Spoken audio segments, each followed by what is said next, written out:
Who wrote this? He asked. Searching my secret diary as all the soldiers stood by the alien Princess Asterisk, the metal restraints felt cold against Jessica. Chen's wrists as she sat in the strange chair inside the Vailtheron command ship. The room around her looked nothing like the ships she knew from Earth. Everything was made of smooth, dark metal that seemed to shimmer in the blue light. Strange symbols glowed on the walls, and the air smelled like flowers mixed with electricity. Jessica tried not to show her fear as she watched the tall alien commander search through her belongings. Commander Zexcarel moved with careful precision, his long fingers examining each item from her military pack. His skin was pale gray, almost like stone, and his eyes were large and completely black. When he moved, the light reflected off his skin in strange patterns. Behind him, Princess Lyrath sat on what looked like a throne made of crystal. She was smaller than the commander, but somehow more frightening. Her skin was the same gray color, but it sparkled like tiny diamonds were embedded in it.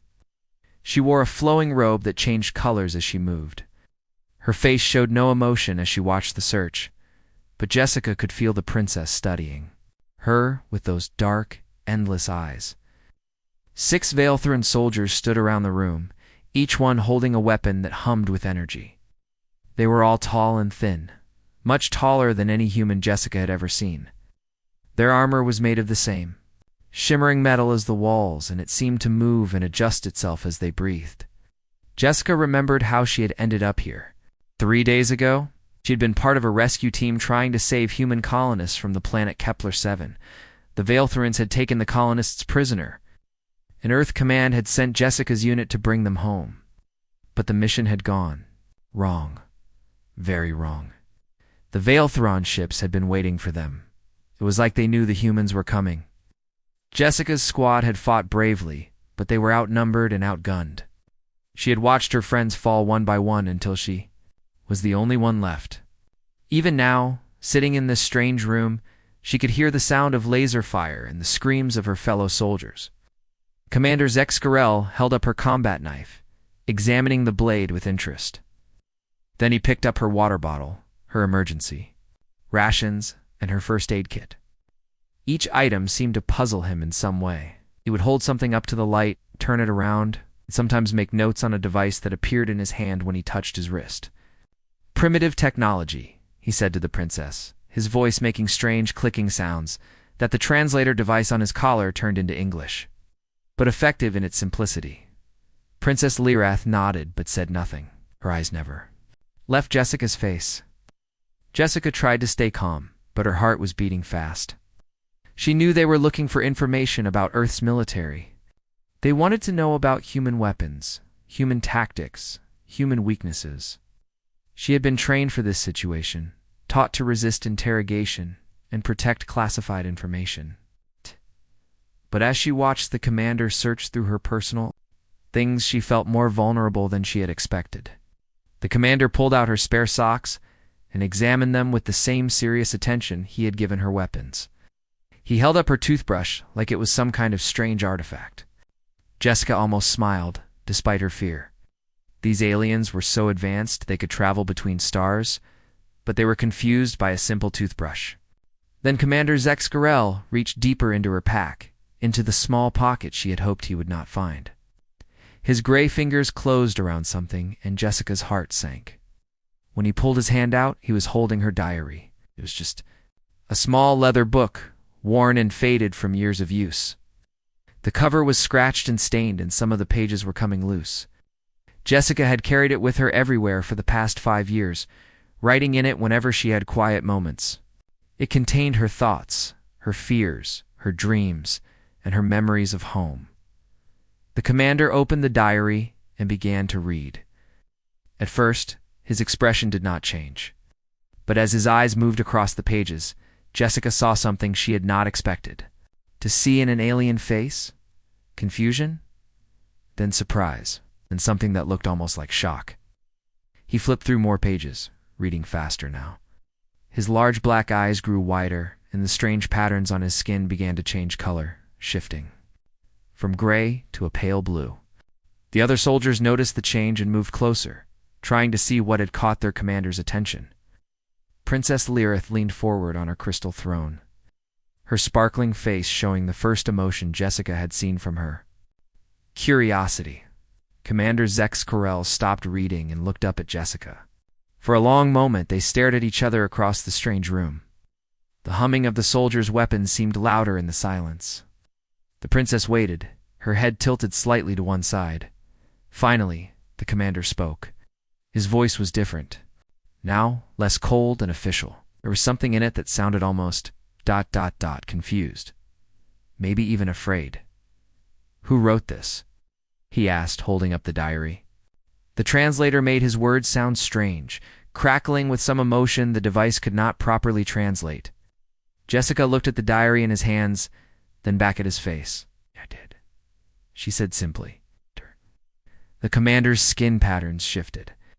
Again, this time to a deeper blue. He looked at the princess, then at his soldiers, then back at Jessica. "You, a simple soldier?" "Yes," Jessica said. She did not understand why this was so shocking to them, but she could see that it was. Commander flipped through the diary again, his movements faster and more urgent now. "But these thoughts, these ideas, ... He trailed off, shaking his head.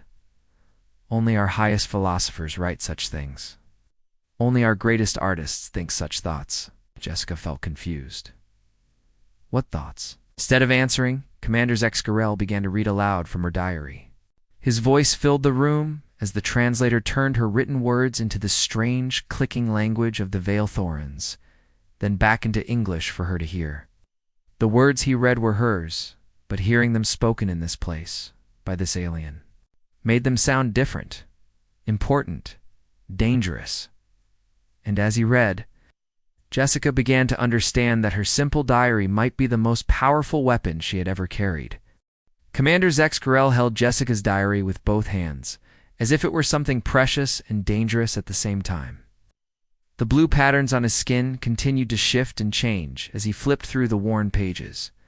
Princess Lyrith had risen from her crystal throne and moved closer, her sparkling robes making soft musical sounds as she walked. "Read it aloud," the princess commanded, her voice like wind chimes in a gentle breeze. "I wish to hear these impossible words." Commander nodded and found a page near the beginning of the diary.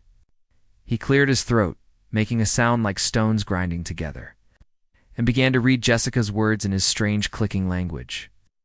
The translator device worked overtime, turning her thoughts into English so she could hear her own words spoken back to her. "Today, we lost Martinez," the commander read, his voice careful and slow.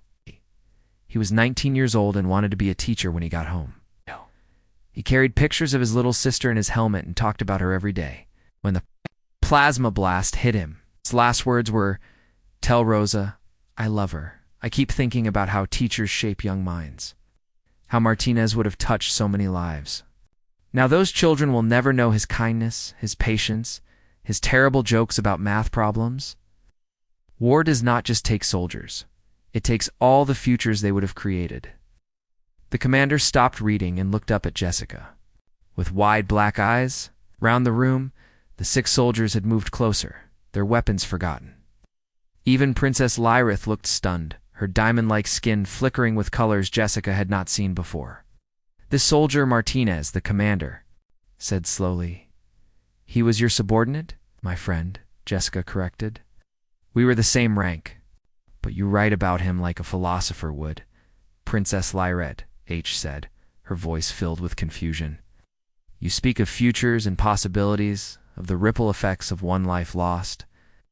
In our society, only the scholar caste thinks in such ways." Jessica frowned. "Don't all thinking beings wonder about such things?" The aliens exchanged glances that seemed to carry entire conversations. Commander Zex Corell turned to another page in the diary, his movements more urgent now. "Listen to this," he said, and began reading again.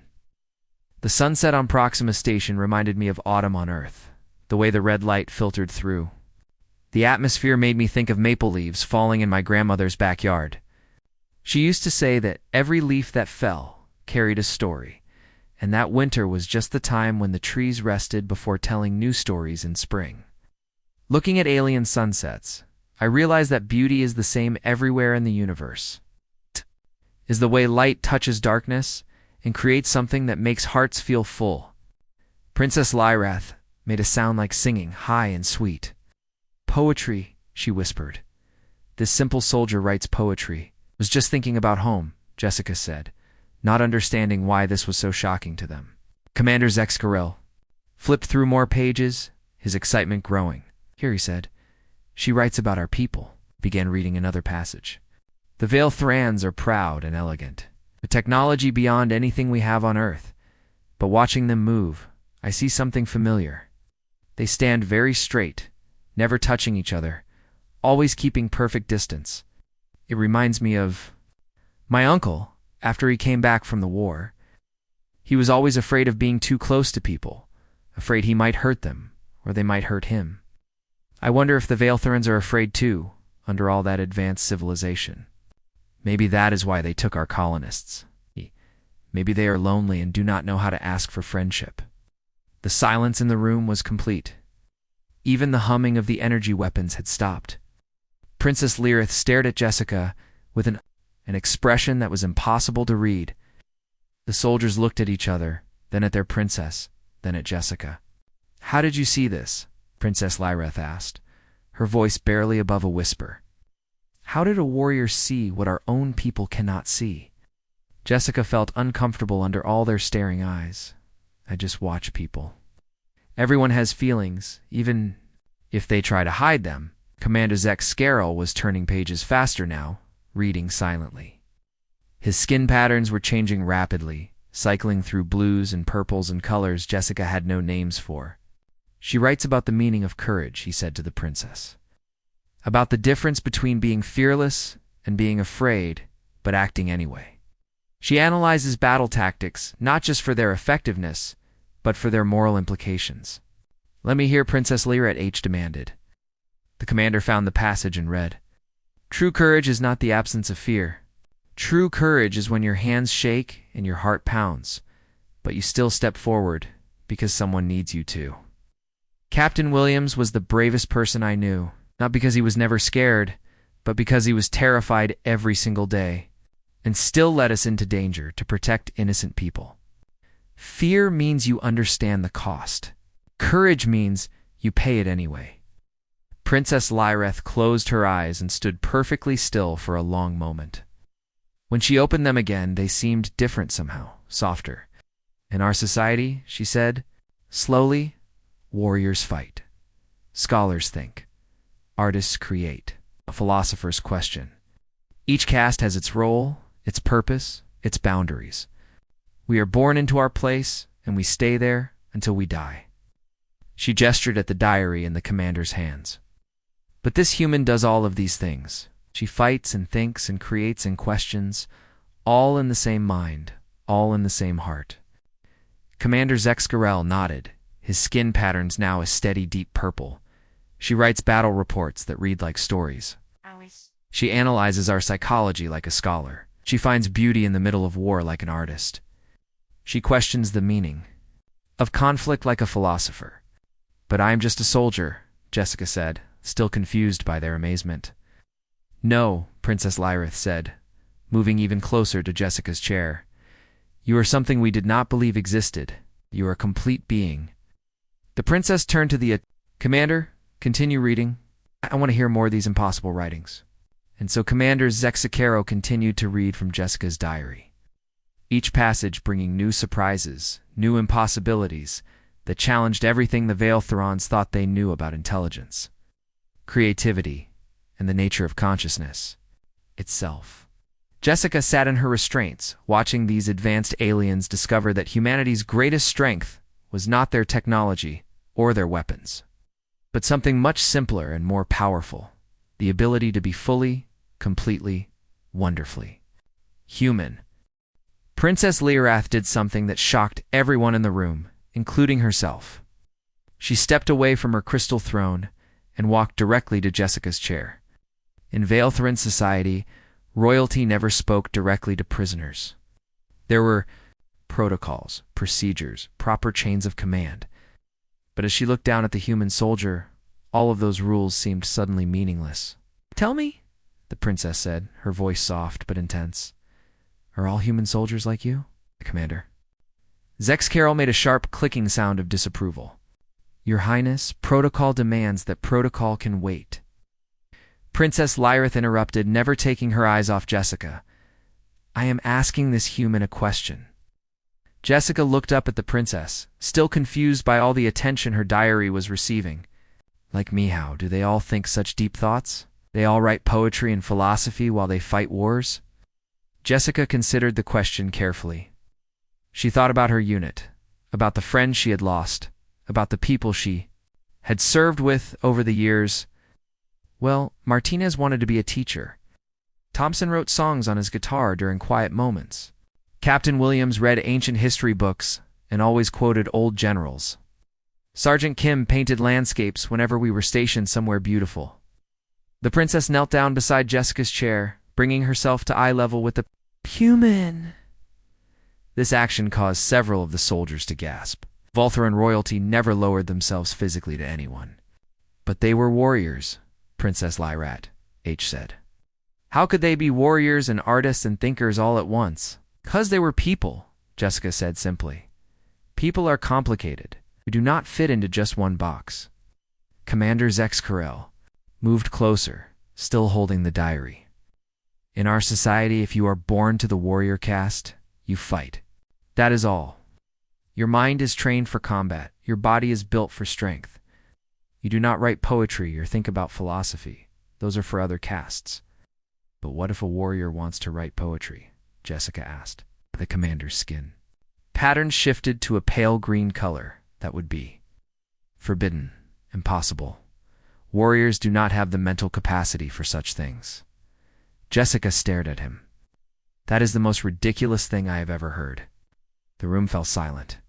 Speaking to a Vailthuran commander with such directness was probably another violation of protocol. But Jessica was too amazed by their rigid thinking to care about alien etiquette. "You were telling me," Jessica continued, "that you believe someone cannot be brave and thoughtful at the same time? That they cannot fight and create? They cannot protect people and also wonder about the meaning of life?" Princess Lyrith looked at her commander, then back at Jessica. "This is how our society has always been. Each caste has its purpose, its abilities, its limitations. It brings order and efficiency. It brings waste," Jessica said firmly. "How many warriors in your society might have been great poets if they had been allowed to try? How many artists might have been brilliant generals? How many philosophers might have been heroes?" The princess stood up slowly, her sparkling robes rustling. She walked in a small circle around Jessica's chair, thinking deeply. The soldiers watched her with worried expressions, clearly uncomfortable with how far this conversation had strayed. From normal procedure? "Read more from her diary," Princess Lyrith said to the commander. "I want to understand this better." Commander Zex Carell found another page and began to read.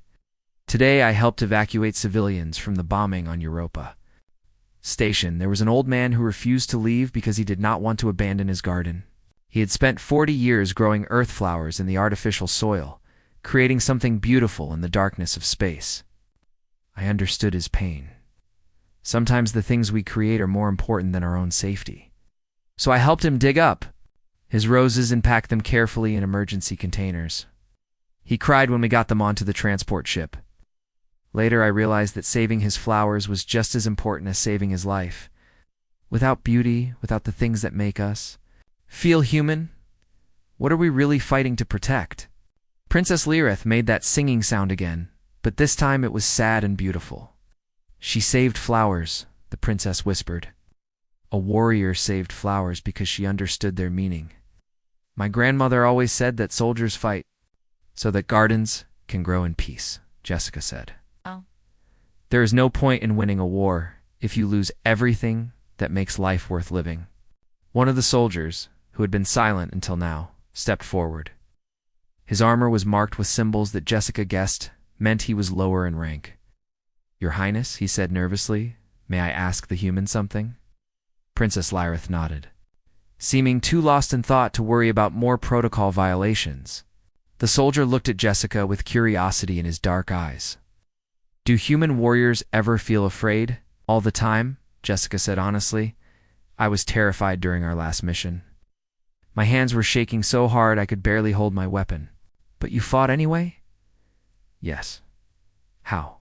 Jessica thought about how to explain it. "Fear is not the enemy. Fear keeps you alive, makes you careful, reminds you that what you are doing matters. The enemy is letting fear stop you from doing what is right." Another soldier stepped forward. "What about anger? Do human warriors feel anger?" "Yes, but good warriors learn to control it. Anger can give you strength, but it can also make you stupid.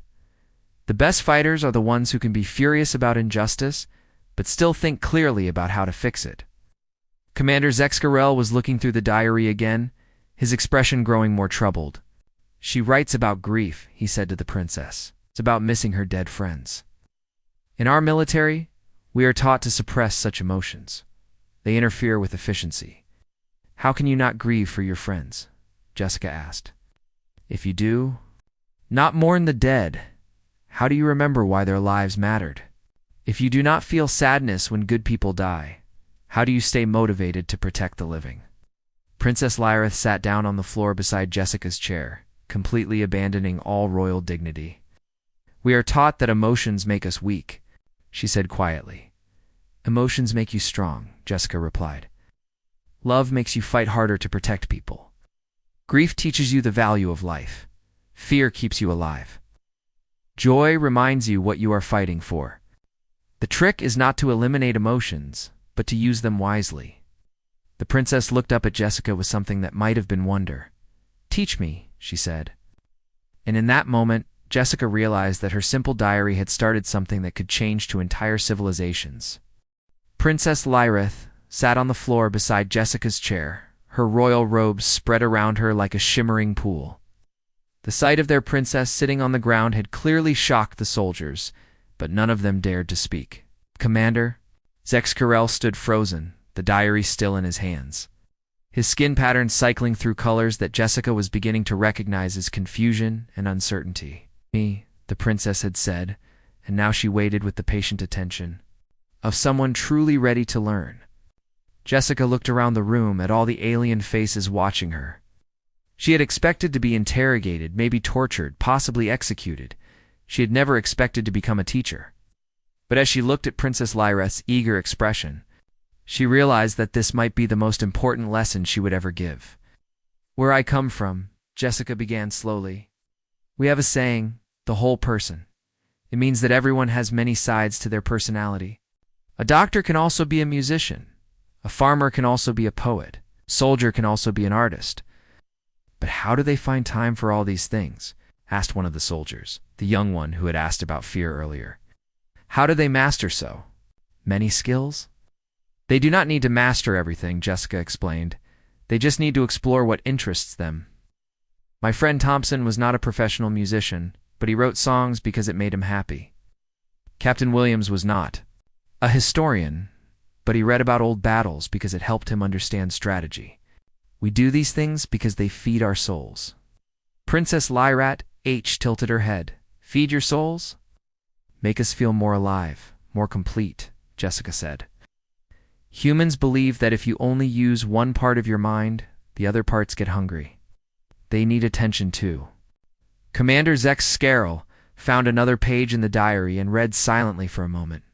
Then he looked up with surprise.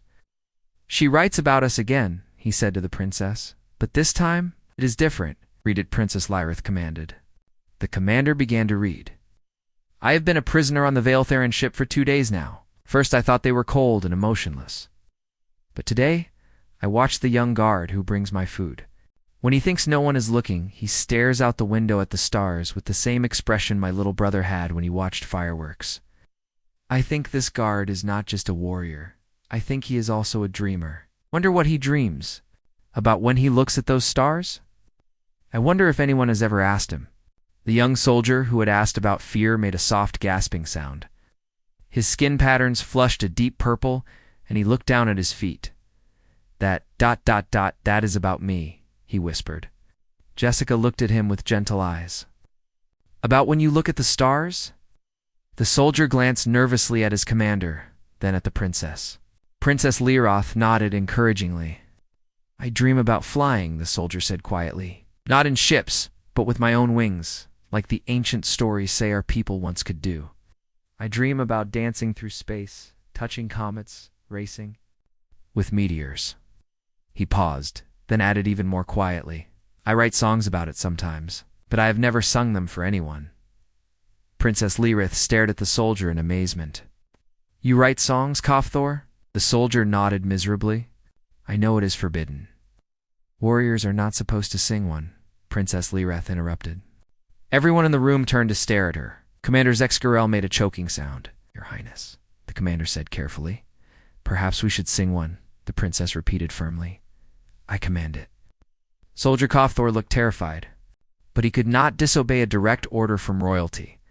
He closed his eyes, took a deep breath, and began to sing in the clicking musical language of the Vale Throns. Even without the translator, Jessica could hear the beauty in his voice, the longing and hope and joy all mixed together. When he finished, the room was completely silent. Then, to everyone's shock, Princess Lyroth H began to clap. Sound echoed. Strangely in the metal room. That was beautiful, she said. Why have you hidden such a gift? Kofthor opened his eyes, looking surprised to still be alive. Because warriors do not sing, Your Highness. Maybe warriors should sing? Princess Lyroth said thoughtfully. She turned back to Jessica. Do human warriors sing? All the time, Jessica said. We sing while we march, while we work, while we remember our friends. Music helps us stay connected to our humanity. Another soldier stepped forward hesitantly. Your Highness, if Kofthor can share his songs, I have something too. This soldier was older, with scars on his armor that spoke of many battles. I carved small figures from metal scraps, animals from our homeworld mostly. I tell myself. It helps keep my hands steady for weapon maintenance, but... He trailed off. But it makes you happy, Jessica finished gently. The soldier nodded. It makes me remember peaceful things, even in the middle of war. Princess Lyroth H stood up suddenly, her robes flowing around her like water. She walked to the window that looked out at the stars, the same window where Kofthor had done his dreaming. For a long moment, she stood there silently. Then she turned back to face the room. I have a confession to make, she said, her voice barely above a whisper. I also write forbidden things. Commander Zexkarel's skin went completely white. Your Highness, I write poetry, Princess. Lyroth said, her chin lifting defiantly. About the beauty of starlight, about the loneliness of command, about wondering what it would be like to walk on a planet's surface and feel real wind. I have written hundreds of poems, hidden in my private chambers where no one can find them. She looked directly at Jessica. I thought I was the only one who felt these things. I thought there was something wrong with me, some flaw in my royal training. But listening to your diary, hearing Kofthor's song, seeing my own soldiers reveal their hidden hearts, I realized that maybe the flaw is not in us. Maybe the flaw is in the system that told you to hide these beautiful parts of yourselves, Jessica said softly. Commander Zexkarel sat down heavily in a nearby chair, the diary falling from his hands. I have questions, he said suddenly. So many questions about duty and honor and the meaning of command. I thought commanders were not supposed to have doubts. Good commanders always have doubts, Jessica said. Doubts keep you humble. They make you think carefully before you make decisions that affect other people's lives. Princess Lyroth H returned to her spot on the floor beside Jessica. Tell me more about this whole person idea, she said. How do humans learn to be so... complete? And so Jessica began to teach them, sharing stories from her diary and her life, showing them how humans embraced all parts of themselves. As she spoke, she watched the Vale Throns slowly begin to understand that they had been living as fragments of themselves, and that there was another way to exist, a way that honored both strength and gentleness, both duty and dreams, both warrior hearts and artist souls. The communication device on Commander Zexkarel's wrist began flashing with urgent red light. The harsh sound it made cut through the peaceful atmosphere that had settled over the interrogation room. Ow.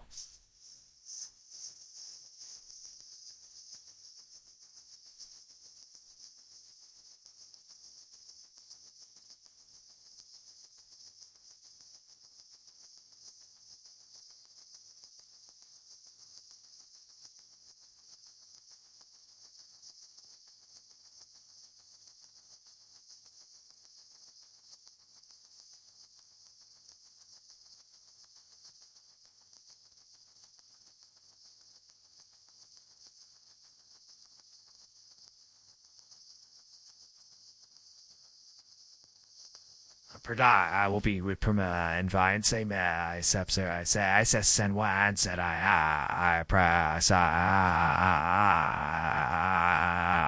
wear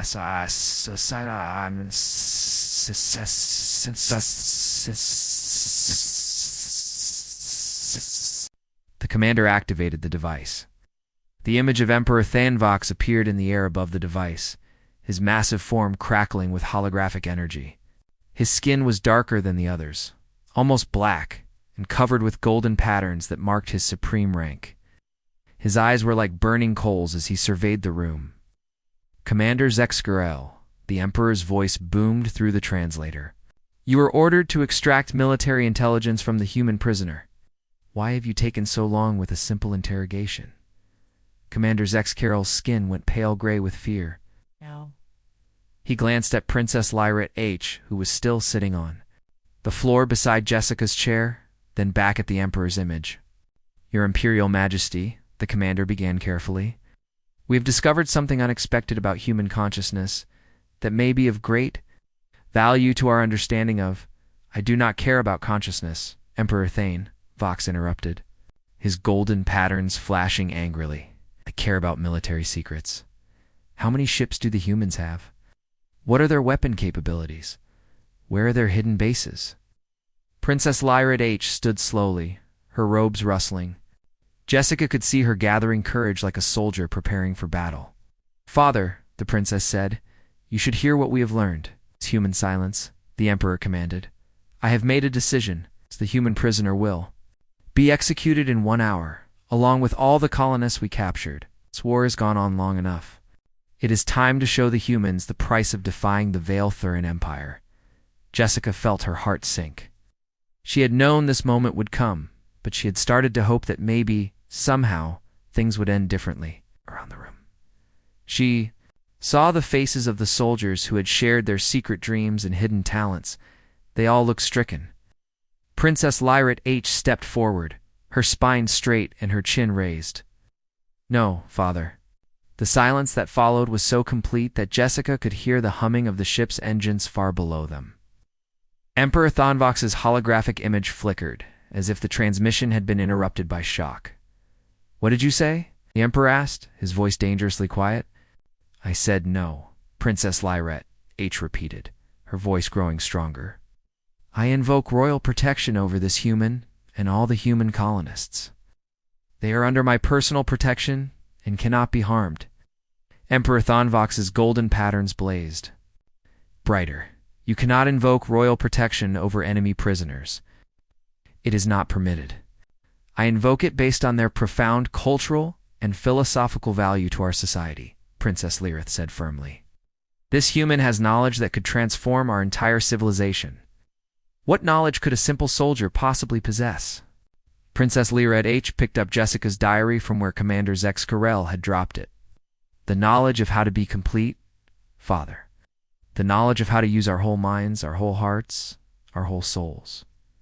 The Emperor's image leaned forward, his burning eyes fixed on his daughter. Explain. Princess Lyra H. began to read from the diary, just as the commander had done. But now, instead of confusion and shock, her voice carried conviction and hope. She read about Martinez, the teacher warrior, about Thompson, the soldier musician, about the gardens saved in the middle of war. She read about courage and fear, about grief and joy, about the beauty that could be found even in the darkest moments. As she read, Jessica watched Emperor Thanvox's expressions slowly change. The anger began to fade, replaced by something Jessica had not expected to see in the supreme ruler of a vast empire curiosity. When Princess Lirath finished reading, she set the diary down carefully. This human has shown us that we have been living as incomplete beings, Father. We have trapped ourselves in castes that use only fragments of our minds, warriors who cannot think, scholars who cannot feel, artists who cannot question. But humans show us another way. Impossible, the Emperor said, but his voice lacked its earlier certainty. Thor, Princess Lirath called to the young soldier. Sing your song for the Emperor. The soldier looked terrified, but he obeyed. His voice filled the room with the same beautiful melody he had sung before, about flying among the stars and dancing with comets. When he finished, Emperor Thanvox was staring at him in amazement. A warrior who sings, the Emperor murmured. I have never heard of such a thing. We never allowed it, Princess Lirath said. But look at what beauty we have been missing. Look at what strength we have been wasting. Commander Zexkarel stepped forward. Your Imperial Majesty, if I may.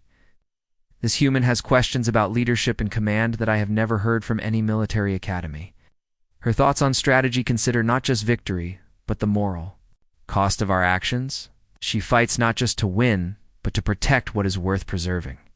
Emperor Thanvox was quiet for a long moment, his golden patterns shifting to colors Jessica had not seen before. Finally, he spoke. This war began because we believed humans were primitive, limited in their thinking. We saw their simple technology and assumed they were simple beings. But if what you say is true, it is true, Father, Princess Lirath said. They are not primitive. They are integrated. They use their whole beings in ways we have forgotten how to do. The Emperor's image flickered as he considered this. If we could learn this integration, this completeness, our empire could become something greater than it has ever been. Not through conquest, Jessica said quietly, speaking for the first time since the Emperor had appeared. Through choice, you cannot force people to be complete. You can only show them that they have permission to try. Emperor Thanvox looked at Jessica with new interest. You would teach us? Even after we took your people prisoner? Even after we planned to execute you? Jessica thought about Martinez and Thompson and all her friends who had died in this war. She thought about the human colonists still held prisoner. She thought about the Veilthorn soldiers in this room who had shared their hidden dreams and talents. I would teach you, she said, but not as a prisoner, as a friend. Emperor Thanvox's golden patterns shifted to a warm, bright color. Then let us begin with friendship. Commander Zexkarel, release all human prisoners. Princess Lirath, arrange for this human to address our High Council. It is time for the Veilthoran Empire to learn what it means to be whole. As the Emperor's image faded, Princess Lirath knelt beside Jessica's chair and began removing her restraints. Thank you, the princess whispered. You have given us back parts of ourselves we thought were lost forever. Jessica rubbed her wrists. As the metal cuffs fell away, you never lost them, she said. You just forgot you had permission to use them. Around the room, the soldiers were looking at each other with new understanding. Kofthor was humming softly. The scarred soldier was sketching designs in the air with his finger. Commander Zexkarel was asking quiet questions about leadership philosophy. Jessica picked up her diary and held it close to her chest. It was just a small leather book filled with the thoughts of an ordinary soldier. But sometimes, she realized, the most powerful weapon you could carry was simply the courage to be completely, authentically, wonderfully human. And sometimes, that was enough to change the universe.